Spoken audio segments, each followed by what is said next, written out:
행정절차법이 양이 좀 많아가지고 중간에 한번 끊었죠. 이번 시간에는 563페이지 사전통지하고 의견 청취, 이게 이제 가장 중요한 파트인데, 사전통지하고 의견 청취는 불이익 처분에 한정한다는 거죠. 그래서 여기 누구한테 불리한가를 알면은 이런 판례는 외우지 않아도 되죠. 자, 영업자 지위승계 신고, 이거는 수리를 위한 신고라고 우리가 배웠죠. 그러니까 수리를 해야 신고 효과가 발생하는데, 이거 수리를 하면 누가 장사를 못하게 돼요? 종전 영업자가 지승계가 되니까 종전 영업자가 영업을 못하게 되죠. 그러니까 얘가 그 불이익 처분의 당사자에 해당하죠. 그러니까 얘한테 행정 절차, 구체적으로 말하면 이제 사전 통지를 얘한테 해야 된다는 거고. 그 다음에 이제 일반적인 상식하고는 다르죠. 이 특별한 사정이 없는 한 신청에 대한 거부 처분은 현재의 권익 제한이 아니므로 사전 통지 대상이 되지 않는다. 그래서 거부는 아직 기득권이 아니라 기대권에 불과하기 때문에 굉장히 좁게 해석하는 거죠. 국민에게 좀 불리하게. 그 다음에 그 3번. 그 3번 이거는 그 동의어라는 것만 알아보면 돼요. 항만시설인 대지 사용 불허가 처분, 이 불허가 처분이나 불합격 결정, 뭐 이런 것들이 거부의 동의어예요. 거부 처분을 일반 용어라면 대지 사용 불허가 처분, 이게 거부다는 것만 알면 사전 통지 대상이 되지 않는다. 그 다음에도 뭐 종전 영업자 똑같고, 예외 사유가 있죠. 예외 사유에 해당하는 경우 사전 통지를 결하면 이건 예외가 허용되는 거니까 적법인데, 예외에 해당하지 않을 때 위법이다. 그래서 첫 번째가 그 얘기고, 이제 구체적인 사례가 두 번째인데, 사전고지나 그에 따른 당사자의 자진 폐공의 약속 등의 사유, 이거는 예외에 해당하지 않는다. 이거는 뭐 외워야 돼요. 눈에 익혀야 되는데, 출제 안 됐다고 해도 이 행정 절차에 관한 건 판례들이 다 중요한 거기 때문에, 사전 통지를 하고 의견 제출의 기회를 준다면 많은 액수의 손실보상금을 기대하여 공사를 강행할 우려가 있다는 사정, 이것도 예외가 아니다. 예외가 아니다라는 거는 그 주된 게 그렇죠. 그 네 번째 보면은 정규 공무원으로 임용된 사람에게 15 임용 처분 당시 공무원 임용 결격 사유가 있어 15 임용 처분을 취소하고 그에 따라 정규 임용 처분을 취소한 사안인데, 정규 임용 처분을 취소하는 처분은 성질상 행정 절차를 거치는 게 불필요하여 행정절차법의 적용이 배제되는 경우에 해당하지 않으므로 이거 기회를 부여하지 않은 거 위법이다. 그래서 요거 외우면 되겠죠. 그 다음에 처분 상대방이 이미 행정청의 위반 사실을 시인했다거나 처분의 사전 통지 이전에 의견을 진술할 기회가 있었다는 사정을 고려해야 되는 건 아니다. 이런 문장이 이제 청문회도 또 나올 거예요. 청문회.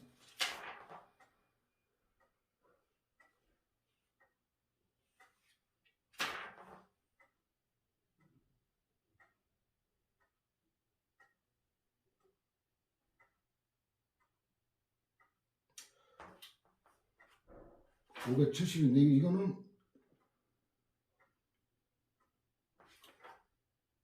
570의 맨 밑에 판례 있죠. 그게 560하고 사전통지 의견 청취 공통이죠. 570하고. 그 다음에 원상복구를 명하는 시정명령과 개고처분, 이거는 이제 하자승계에서 하명과 강제집행 간에는 하자승계가 안 되는 그런 유형이긴 하죠. 자, 가평군수 소속공무원 소해인이 현장조사에 앞서 원고에게 전화로 통지한 것은 행정조사의 통지이지 이 사건 처분에 대한 사전통지를 볼 수 없고, 현장 조사 당시 위반 경위에 관해 원고에게 의견 진술 기회를 부여했다 하더라도 이 사건 처분이 현장 조사 바로 다음날 이루어진 사정에 비춰보면 의견 제출에 필요한 상당한 기간을 고려하여 의견 제출 기한이 부여되었다고 보기도 어렵고, 현장 조사에서 원고가 위반 사실을 시인했다거나 위반 경위를 진술했다는 사정만 갖고는 사전 통지를 하지 않아도 되는 예외적인 경우에 해당한다고 볼 수 없다. 이것도 위법이라는 거죠. 그 다음에 특별규정이 있을 경우 일반법의 행정절차법이 적용되지 않는다. 그 행정절차법이 일반법이면 얘 빼고 나머지 법률은 다 특별법이거든요. 근데 우리가 앞에서도 봤지만 적용 범위에 특별법인데 이게 그 행정절차법이 적용된다. 이거는 논리적으로 참 끌어내기가 쉽지가 않거든요. 그러니까 그런 게 일부 있기 때문에 그거는 외워야 돼요. 근데 여기는 특별법이라는 것만 알아보면은 사립학교법 나오잖아요. 그럼 더 볼 것도 없죠. 도로구역 변경고시 이거는 도로법에 따라 하는 거니까 도로법이 특별법이죠. 그 다음에 사회복지시설에 관한 거. 자, 이거는 뭐 사회복지사업법이라고 그 다른 법률 떠오를 수 있죠. 그러면 적용되지 않는다. 그냥 8번 이거는 당사자가 아니면 사전통지 대상이 아니라고 그랬죠. 이런 건 이미 봤죠. 제3자 모두가 다 당사자가 되는 게 아니라 행정청이 참여하게 한 이해관계인만 대상이 되는 거. 이거는 뭐 당사자에서도 이미 봤던 논점이고, 보조금 반환 명령 당시에 사전통지는 의견 제출 기회가 부여된 경우에도 지인 평가 인증 취소 처분에 대해서 사전통지 예외를 인정할 수 없다. 이건 뭐냐면 보조금 반환 명령과 평가 인증 취소 처분은 별개의 처분이기 때문에 각각 절차를 별도로 거쳐야 된다. 그래서 여기는 두 번째 줄 핵심이 나오잖아요. 그 보조금 반환 명령과는 전혀 별개의 절차다. 그러니까 각각 거쳐야 된다. 안 이어도 끌어낼 수 있죠. 그 다음에 10번 판례 보면 그 처분의 전제가 되는 사실이 객관적으로 증명되어 요 의미가 뭐냐? 이 판례 본문의 두 번째 의견 청취가 행정청의 처분 여부나 수의 결정에 영향을 미치는 경우, 이게 기숙행위 같은 경우 그렇죠. 이게 568에 관련되는 사례가 있는데, 매일경 퇴직연금의 환수 결정 시 당사자에게 의견 진술의 기회를 주지 아니한 경우 행정절차법 위반이나 신시 위반이 아니다. 이게 566. 왜냐하면 본문의 첫 번째 줄 보면 이거는 관련 법령에 따라 당연히 환수 금액이 정해지는 거기 때문에 그 처분 여부가 달라질 수가 없는 거죠. 그거하고 연결하면 되죠. 그 다음에 그 처분의 존재가 되는 일부 사실만 증명된 경우이거나 의견 청취에 따라 행정청의 처분 여부나 처분 수위가 달라질 수 있는 경우, 아까 달라지지 않는 경우니까 이 반대로 달라질 수 있는 경우는 예외가 아니다. 뭐 당연한 거고. 그 다음에 그 관할시장이 서산시장이 폐기물 처리할 걸 명하는 1차, 2차 조치 명령을 했고, 그래도 안 하니까 3차 조치 명령한 건데, 네 번째 줄, 제목 네 번째 줄 보면 3차 조치 명령은 재량행위로서 사전통지와 의견 청취의 예외 사유에 해당하지 않는다. 그래서 이게 처분성이 인정되는 여부는 명확히 밝히지는 않았는데, 3차 조치 명령은 그 예외 사유에 해당하지 않는다라는 거죠. 그 다음에 의견 청취인데 이것도 불이익 처분에 한정하는데, 이건 약식 절차인 의견 제출하고 정식 절차인 청문, 공청회 세 가지로 되어 있다는 거 알아둬야죠. 당사자 의미는 똑같아요. 여기는 그 이해관계인을 뺐는데 그냥 가볍게 보고 넘어가면 되거든요. 처분에 직접 상대가 되는 당사자만 되는 건 아니거든요. 그래서 엄밀히 말하면 이 판례는 잘못된 판례예요. 이 부판결이 가끔 사고를 쳐요. 전원합의체는 대법관 전원의 치열한 그 토론을 거치기 때문에 그런 일이 거의 없는데, 행정청이 참여하게 한 이해관계인도 포함된다는 거 그렇게 알아두면 돼요. 이거 무시하고 이거 빼버릴까? 의견 제출에 관한 거라 일단 뒀는데, 자, 그 다음에 고시 공고가 뭐라는 것만 알면 되죠. 고시 공고는 불특정 다수인에게 알리는 방식이죠. 그러니까 이거 불특정 다수인을 상대로 의견 제출의 기회를 일일이 증거는 불가능이죠. 왜? 본문의 두 번째 쪽 상대방을 특정할 수가 없기 때문에. 대한민국 국민 다 의견 들어보고 뭐 어떤 행동을 하겠어요, 그죠? 그 다음에 청문인데 이건 정식 절차라 그랬죠. 이게 이제 취지에 관한 게 다양한 표현인데 그냥 익히면 돼요. 불이익을 받기를 영업자에게, 자, 핵심은 미리 변명과 유리한 자료를 제출할 기회를 부여. 이걸 다른 말로 하면 그 다음 판례 두 번째 줄 방어권이라고 표현하는 거죠. 방어권 행사를 실질적으로 보장. 그 다음에 보면 청문회 근거 법령, 이거 앞에서도 봤죠. 그 헌법 원리성. 적어도 법규명령 이상의 청문 실시에 관한 규정이 있을 때만 안 한 게 위법이고, 그렇지 않으면 적법이다라는 건데, 또 아까 청문회 취지에 관한 것도 두 번째 줄 나오죠. 위법 사유의 시정 가능성을 고려하고 처분의 신중과 적정을 기하라는 데 취지가 있다. 이것도 뭐 뒤틀어낼 건 아니라 애우려고 할 건 아니에요. 행정청이 특히 침해적 행정처분을 할 때 그 처분의 근거 법령 등에서 청문을 실시하도록 규정하고 있다면 행정조차법 등 관련 법령상 청문을 실시하지 않아도 되는 예외적인 경우에 해당하지 않는 한 반드시 청문을 실시해야 된다. 사전통지하고 똑같죠. 그 다음에도 마찬가지. 예외에 해당하지 않는 한 위법이다. 그 다음 D급 보면은 법령에서 실시하도록 할 때는 이거 해야 된다 그랬죠. 이거 안 하면 위법으로 취소사유고. 근데 그 사업분쟁조정위원회 이렇게 출제하면 진짜 생으로 나는 건데, 배경은 뭐냐면 이 법률에 규정이 없기 때문에 안 해도 된다는 게 배경이에요. 그래서 이거는 본문하고 연계하면서 봐야 될 거고, 그 다음에 의무가 없다. 이것도 마찬가지. 사전 통지와 의견 제출 이건 의무지만 청문 규정이 없기 때문에 그렇거든요.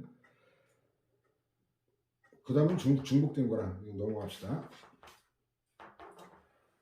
그 다음에 이제 그 동그라미 니은 보면은 이 핵심이 뭐예요? 법원의 재판 등에 의해. 그래서 요거하고 대입하면 기소유예 처분은 범죄가 되는데 기소를 안 하고 그 유죄에 해당한다는 거거든요. 불기소는 하고 이거 달라요. 불기소 처분할 거를 기소유예 처분한 거, 이거 헌법 소원 받아주면서 굉장히 논란이 됐던 건데, 헌법에서는 기소유예 처분은 법원의 재판하고 관계없는 검찰의 그 안동지청, 법원이 아닌 안동지청에서 한 거죠. 우회하고 바로 연결이 되고, 그 다음에 이제 유명한 판례가 여기 나오는데, 해당 처분의 성질상이에요. 다른 이유로 의견 청취가 현저히 곤란한 거는 예외가 아니라는 거고, 처분의 성질상 현저히 곤란하거나 명백히 불편하다고 인정될 만한 상당한 이유가 있는 경우인데, 그래서 여기하고 대입하면 종로구 청진동의 아케이드 이퀴먼트 이 불법 성인오락 이 사건인데, 청문 통지서가 반송돼 왔다는 거, 수취인 부재, 수취인 미거주를 이유로 얘 주민등록지와 영업소로 각각 한 번씩 보냈는데 반송됐어요. 그러면 이런 경우에 대비해서 송달받을 자가 알기 쉽도록 공시송달을 하죠. 그 다음에 행정처분의 상대방이 결국 공시송달 그 서울시청 게시판에 14일 이상 게시했는데, 얘가 서울시청 할 일 없어 그 게시판 14일에 한 번씩 돌아다니면서 그걸 보란 말이에요.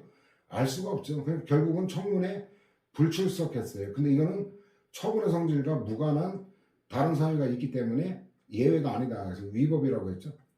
의견 청취가 현저히 곤란하거나 명백히 불편하다고 인정될 만한 상당한 이유가 있는지 여부는 당해 행정처분의 성질에 비추어 판단해야 하는 것이지, 청문 통지서가 방송됐다거나 청문 통지 방법이 우편이 아니라 공시송달이나 이런 거에 의해 판단할 건 아니다. 그래서 이 보충자료 잠깐 볼까요? 보충자료 10페이지, 10페이지 보면 이 서울시에서 하는 건데, 종로구에 갑은 유기장업을 운행하면서 유기기구를 이용해 사행행위를 2회에 걸쳐 하게 했는데, 서울특별시장이 이제 얘 주소지하고 영업소로 두 차례 걸쳐 청문 통지서를 발송했지만 수취인 부재 및 수취인 미거주를 이유로 청문 통지서가 모두 반송되자 청문 통지를 공고했고, 얘가 출석하지 않자 그냥 바로 청문 실시하지 않은 채 영업정지 처분을 한 거예요. 일단 청문회 사전통지 이력은 어떤가? 이건 적법한 공시송달 요건을 충족했기 때문에 유의하죠. 그 다음에 얘가 청문회 출석하든 말든 어쨌든 의무가 있으면 서울시장을 청문을 실시했어야 되는데 안 했기 때문에 위법이다. 인용될 수 있는가? 좀 전에 봤죠? 이건 예외사유가 아니기 때문에 인용되죠. 그렇다면 이제 인용 판결에는 기성력이 미치니까 서울시장이 새로 청문을 거쳐 다시 3월에 영업정지 처분을 했다면 기성력 위반이냐? 아니죠. 왜? 이거 좀 이따 페이지 인용해서 잠깐 보여줄 건데, 기성력은 판결의 취지에 따라야 될 의무를 부과하는 게 기성력이에요.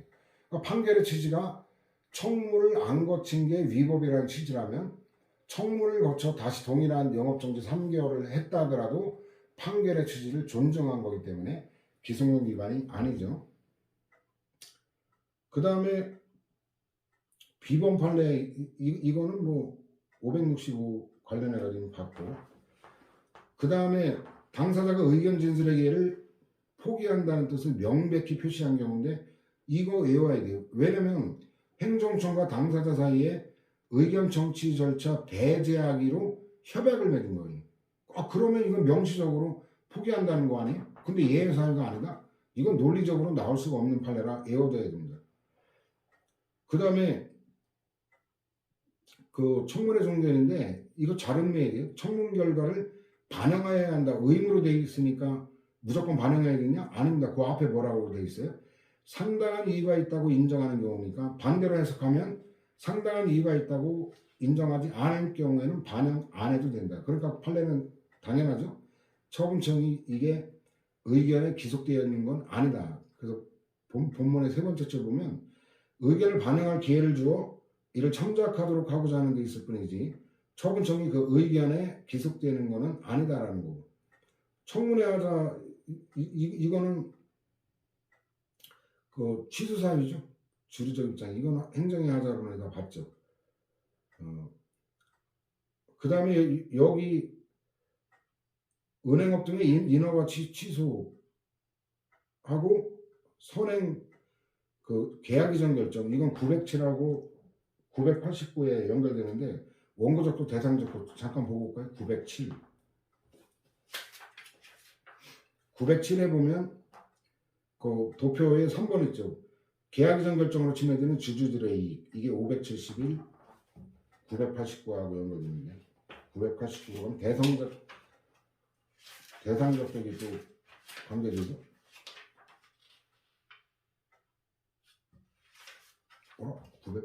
989지. 989에 가면 그 8번 있죠. 금융감독위원회가 부실금융기관에 대하여 내린 계약 이전 결정. 이게 대상적격 인정되는 571과 907. 자, 이거는 우리가 이런 거 많이 봤죠. 그 별개의 행정처분이기 때문에 별개로 따져야 된다라는 거고. 그 다음에 공청회에 가는 건데 묘지공원과 화장장의 후보지를 선정하는 과정에서 행정청이 아닌 추모공원 건립추진협의회, 이게 SK, 지금 최태원이라는 자가 그 SK 장사꾼 대표죠. 삼성은 그 이건이라고 그 말도 어느라는 또라이 같은 놈이 장사 지휘하고 있는데 이 최태원이는 잘 모르겠어요. 근데 최태원의 아버지인데 내가 뭐 워낙 장사꾼들 관심이 없다 보니까 이름을 못 외우는데 이병철이라는 놈 나오고 뭐 이건이라는 놈은 워낙 큰 장사꾼이라 뭐 그놈 정도라는데 최태원 아버지가 누구였더라? 최 모시기였는데 그 상당히 그래도 경영계에서는 조금 좋게 평가를 받는가 봐요. 그 쓰레기 중에는 좀 덜 쓰레기다 뭐 이 정도일 거겠지만, 근데 어쨌든 조건부 증여를 한 거예요. 조건부로 뭐냐면 화장장 건립에 써달라는 조건으로 500억을 서울시에 기증했는데 그 삽질의 달인 그 쥐박이가 그 서울시장 할 때 웬일인가 이거 기부받고 사업을 안 했어요. 그러니까 그러면 조건부 증여이기 때문에 유증이었죠. 유증으로 했죠. 유증으로 죽으면 이제 주겠다 이렇게 하는 건데 죽어가지고 졌는데 그 유족들이 그 화장장 건립에 안 쓰려면 바나나라로 계약 해제했는데 우여곡절 끝에 결국은 사업이 지금 추모동 원지동 추모공원이 지금 가동 중이죠. 그 SK 돈을 쓴 건지 어떤지는 잘 모르겠던데 그래서 이건 뭐냐면 행정절차법이 적용되는 거는 행정청이 주최하는 공청회만 적용되기 때문에 행정청이 아닌 SK 중심의 추모공원 건립추진협의회가 개최하는 거는 이건 적용이 안 된다는 거죠. 그 배경 알면은 뭐 어려운 판례는 아니고.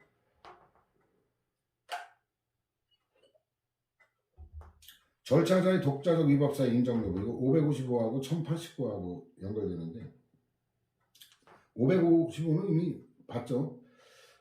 그 처분 기준 설정 공표 의무가 있는데 대법원이 시한한 판결을 내렸죠. 다른 거는 다 독자적 위법사 인정하거든요. 이의이든 청문이든. 그 다음에 기속행위든 재량행위든. 기속행위는 결론은 뻔한 거 아니에요. 청문을 거치든 안 거치든 기속행위니까 요건 충족되면은 반드시 해야 되는 거 아니냐 이래가지고 위법 사유 그 부정선에서는 기속행위 경우 실익이 없다 이렇게 보는 건데 그 인정하는 통설 판례가 기속행위라도 무의미한 게 아니다. 왜? 기속행위라도 전제가 뭐예요? 요건이 충족이 돼야만 의무가 생기는 거 아니에요. 근데 청문 결과 요건 충족이 안 된다. 사실 오인으로 요건 충족이 안 되는 걸 되는 거로 착각한 게 밝혀질 수도 있죠. 그러니까 무의미한 게 아니다는데. 자, 그래서 뭐 그냥 여러분들이 읽어보면 될 거예요. 그 3번 판례도 마찬가지고 위법성의 정도는 이유북이든 청문이든 취소사유다라는 의미 갖고 절차자와 국가배상인데 절차자만 갖고 인정하기는 어렵다라는 거예요. 그것만 갖고는. 그래서 이 판례는 출제가 안 된 건데 네 번째 줄 우측에 보면 징벌 처분에 있게 된 규율 위반 행위의 내용 이거 다 외울 수가 없어요. 그냥 절차하자로 바로 인정한다 이러면 틀리다는 거 정도만 알아보면 돼요. 징벌혐의 내용의 조사, 징벌혐의자의 의견 진술 및 징벌위원회 의결 등 징벌 절차의 진행 경과, 징벌의 내용 및 그 집행 경과 등 재반 사정을 종합적으로 고려하여 징벌 처분이 객관적 정당성을 상실하고 이로 인해 손해배상 책임을 국가에게 부담시켜야 될 실질적 이유가 있다고 인정되어야 되는 거죠. 이것만 갖고는 안 된다는 거고. 그 다음에가 이제 굉장히 더 의미 있는 최신 판례가 나왔죠. 국가나 지방자치단체가 전라남도 보성군 사건인데 행정 절차를 진행하는 과정에서 주민들의 의견 제출 등 절차적 권리를 보장하지 않은 위법이 있더라도 절차적 권리 침해로 인한 정신적 고통에 대한 배상이 인정되지 않은 경우인데 일단 사실관계 볼까요? 이건 공문서 위조까지 한 진짜 어이없는 사건인데 그 피고가 전라남도 보성군이에요. 보성군수가 아니라 왜냐하면 위에 사건 번호가 다잖아요. 민사소송 이건 당사자 소송은 권리 주체만 피고가 되기 때문에 보성군수는 될 수가 없고 항고소송이라면 보성군수가 피고가 되는 거죠. 여기 보성군에 이제 폐기물 매립 시설의 사용 기한이 다가오자 그 폐기물 처리 시설 설치 사업을 추진해 설치하고 이게 전남 도지사에게 사용 개시 신고를 한 다음에 운영했는데 원고는 이제 여기서 이제 1.9km 떨어져 있는 마을에 거주하는 주민들이에요. 그래가지고 이제 매립장 설치 승인을 도지사에게 했는데 여기에 어때요? 일부 이거를 보완하라고 했는데 전혀 밟지 않은 채 허위로 해가지고 이제 고시를 했고 그 다음에 이제 이 공무원이 참 간땡이 부었죠. 입지상정위원회 회의록 등 관련 서류를 위조했어요. 그래가지고 위조된 서류를 제출해가지고 결국 승인을 받은 거예요. 그 쟁점은 뭐냐면 주민의견 수렴 절차를 거치지 않은 위법행위를 했다는 이유 등으로 피고가 국가배상법상 정신적 손해에 대한 배상 책임을 지는가 거의 어렵다라는 감각으로 자 교과서 돌아볼까요? 법령에서 주민들의 행정 절차 참여에 관해 정하는 것은 어디까지나 주민들에게 자신의 의사와 이익을 반영할 기회를 보장하고 행정의 공정성, 투명성과 신뢰성을 확보하며 국민의 권익을 보호하기 위한 것일 뿐 이게 실체적 적법을 담보하기 위한 수단에 불과하다는 거지. 자, 이거 음미할 때 첫 번째 행정 절차에 참여할 권리 자체가 사적 권리로서 성질을 갖는다. 간단하게 틀리죠. 이거 음미할 거고 행정 절차는 그 자체가 독립적으로 의미를 가지는 것이라기보다는 행정의 공정성과 적정성을 보장하는 공법적 수단으로서의 의미가 크므로 근데 이런 논거는 좀 조심해야 될 게 이런 논거는 그 절차자의 독자적 위법 사유 부정사례 논거로 주로 쓰이는 거라 조금 신중해서 해야 되지 않나 생각이 드는데 관련 행정 처분의 성립이나 무효 취소 여부 등을 따지지 않은 채 주민들이 일시적으로 행정 절차에 참여할 권리를 침해받았다는 사정만으로 곧바로 국가나 지방자치단체가 주민들에게 정신적 손해된 배상금을 부담한다고 단정할 수 없다. 요거는 앞에서도 봤던 거야. 절차자만 갖고는 안 되는데 근데 예외가 자, 그 다음 줄 보면 국가나 지방자치단체가 행정 절차를 진행하는 과정에서 주민들의 의견 제출 등 절차적 권리를 보장하지 않은 위법이 있다 하더라도 그 후에 이를 시정하여 절차를 다시 진행한 경우 전국적으로 행정처분 단계까지 이르지 않거나 처분을 직권으로 취소하거나 철회한 경우 행정소송을 통해 처분이 취소되거나 처분의 무효를 확인하는 판결이 확정된 경우 등에는 주민들이 절차적 권리 행사를 통해 환경권이나 재산권 등 사적 이익을 보호하려던 목적이 실질적으로 달성된 것이므로 특별한 사정이 없는 한 절차적 권리 침해로 인한 정신적 고통에 대한 배상은 인정되지 않는다. 뭐 어렵다라고 하는 거고. 그 다음에 특별한 사정이 있을 때 예외가 있다는 거 제목 그대로. 특별한 사정이 있으면 배상을 받게 되니까 누구한테 유리해요? 배상을 청구하는 주민들에게 유리한 거죠. 그 아까 기속력과 그 572에 1089도 인용했었는데 1089 갔다 와볼까요? 1089의 중간에 동그라미 기억. 과세처분 취소소송의 확정 판결에 적시된 위법 사유를 보완하여 새로 이행한 과세처분은 동판결의 기판력인데 이건 기속력이에요. 판례가 이걸 구별을 안 하고 쓰는데 이 의미는 기속력이에요. 기속력에 저촉되지 않는다. 이게 572에서 인용한 거죠. 자, 확정 판결의 기속력은 확정 판결에 적시된 절차 내지 형식의 위법 사유에 한하여 미친다고 할 것이므로 과세처분권자가 그 확정 판결에 적시된 위법 사유를 보완하여 행한 새로운 과세처분은 확정 판결에 의해 취소된 종전의 과세처분과는 별개의 처분으로 기속력에 저촉되는 건 아니다. 그러니까 뭐냐면 스티브 유 사건에서도 그 문서주의에 위반해가지고 무효였죠. 아버지에게 전화로 통보한 거죠. LA 청영사가. 그러면 그 판결의 취지는 뭐예요? 문서로 안 했다는 게 위법이라는 취지. 그러면 문서로 사증 발급 거부한다라고 다시 통보하면 그럼 스티브 유는 어때요? 그러면 그거에 대해 소송을 또 제기해야 돼요. 왜냐면 그 자체가 기속력 위반이 아니기 때문에 그 지금 2심 아마 진행 중인가 그렇죠? 2심? 그래서 대법원까지 가서 만약에 또 이겼다 그래도 또 다른 이유를 찾아내서 또 다른 사유로 다시 동일한 사증 발급 거부 결정을 또 내리면 재판 또 해야 돼요. 제가 볼 때는 스티브 유 죽을 때까지 아마 이 재판은 끝나지 않을 거예요. 왜 스티브 유에게 저렇게 가혹한가? 저는 이해가 안 가요. 저는 스티브 유 걔 뭐 알지도 못하고 관심도 없고 좋아하지도 않아요. 양아치 같은 새끼 그 해병대 간다고 육갑 떨다가 그냥 결정적으로 군대 갈 나이가 되니까 한국 국적 포기하고 미국 시민권 얻어가지고 병역 그걸 면탈했잖아요. 걔를 두둔할 생각은 없는데 과연 얘 행위가 이렇게 몇십 년간을 대한민국에 입국조차 못하게 할 정도의 가혹한 불이익을 받아야 될 정도의 그 정도 잘못인가? 제가 볼 때는 이건 보복이라고밖에 보이지 않아요. 참 내가 알 바 아니긴 하지만 저 변호사도 나쁜 놈 같아요. 저거 못 이겨요. 못 이겨. 이 절차하자는 아까 종로구 청진동의 아케이드 이킨먼트 사건 봤잖아요. 그래서 일단 이겼어요. 그것도 대법원까지 이겼으면 변호사 비용하고 소송비 얼마나 들어갔겠어요? 몇 년에 걸쳐? 자, 이겼으면 기분 좋냐? 서울특별시장. 야, 청문 한번 받아보는 게 그렇게 소원이었냐? 진작 얘기해야지. 알았다. 원 없이 얘기해봐라. 청문 실시해서 다시 영업정지 3월. 이제 소원 좀 풀었냐? 제가 뭐 영업정지 3월이 억울해서가 아니라 청문을 안 거쳐서 저는 그게 억울했던 거니까 함을 풀었습니다. 아무 의미가 없는 소송이에요. 그래서 제가 변호사라면 이 절차 하자를 이유로 한 거 소송 의뢰 받으면 일단 무조건 이깁니다. 근데 이겨봐야 끝내 구제는 안 됩니다. 다른 절차 보완해서 또 같은 처분 계속 반복하면 이길 수가 없습니다. 그래도 하겠습니까? 알려줘야 돼요. 알려주면 누가 하겠어요? 그죠? 이거는 절차자 독자적 이로서 인정해봐야 별 없어요. 제가 볼 때. 자, 민원 처리에 관한 게 복합 민원에 관한 건 이미 봤죠.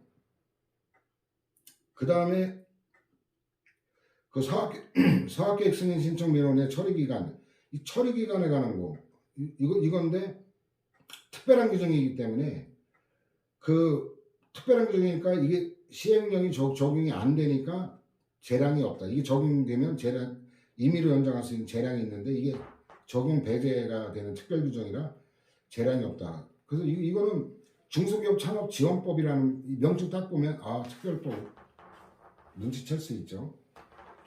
자, 그 다음에 이제 1번 판례는 229 관련해서 종합 정리했고,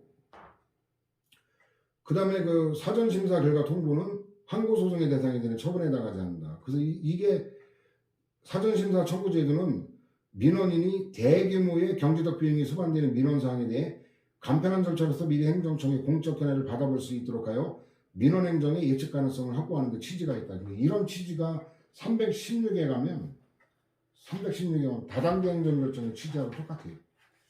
316 거기 맨 위에 다단계 행정결정의 취지가 대규모 장기사업의 시간비용 절감 이게 98, 576.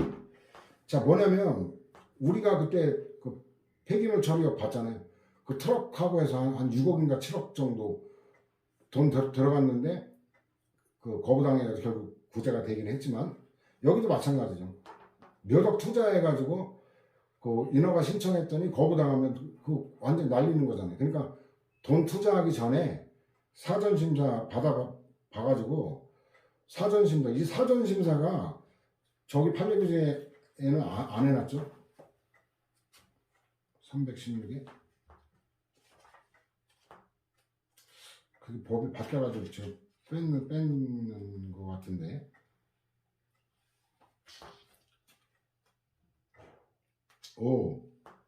안 뺐구나. 317에 3번 있죠.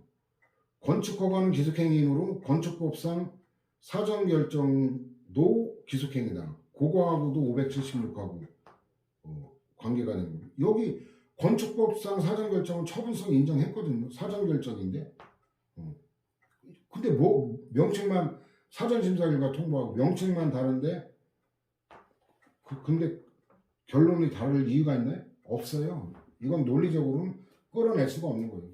다 부정하거나 다 인정하거나 해야지. 그런데 이게 부정하기 때문에 이걸 애우지 않으면 안 된다는 거죠. 자 다시 돌아볼까요? 576으로. 자 민원인이 희망하는 특정 견해 표명까지 요구할 수 있는 권리를 부여한 거로 보기는 어려운 점. 행정청은 사전심사 결과가 가능하다는 통보를 한 때에도 반드시 민원사항을 인용하는 처분을 해야 되는 건 아닌 점. 행정청은 사전심사 결과 불가능하다고 통보했더라도 사전심사 결과에 구애되지 않고 민원사항을 처리할 수 있으므로 불가능하다는 통보가 민원인의 권리임에 직접적 영향을 미친다고 볼 수 없고 통보로 인해 민원인에게 어떠한 법적 불이익이 발생할 가능성도 없다. 뭐 그럴듯한 걸 나열했지만 이거 아까 316, 317하고 관련해 볼 때 논리적 일관성이 떨어지는 거라 외워둬야 됩니다. 그 다음에 민원인에게 해이 일정 등을 사전에 통지하지 않은 건 원칙적으로 그 하자가 아니다. 적법이다는데 예외적으로 위 거부처분을 위법한 경우인데 사전 통지 흥결로 민원인에게 의견 진술의 기회를 주지 아니한 결과 민원조정위원회의 심의 과정에서 고려 대상에 마땅히 포함시켜야 될 사항을 누락하는 등 자 이럴 거 없어요. 재량권의 불행사 또는 혜택을 볼 수 있다. 재량권의 불행사 혜택가 재량하자 유형이니까 이 하자가 위법이잖아. 해석하고 자식도 없죠. 자 그 다음에 여기에 그 공고 이건 단순 공고이기 때문에 의무를 부과하는 게 아니기 때문에 공권력 행사 불행사가 아니니까 헌법소원 대상이 되지 않는다라는 거죠.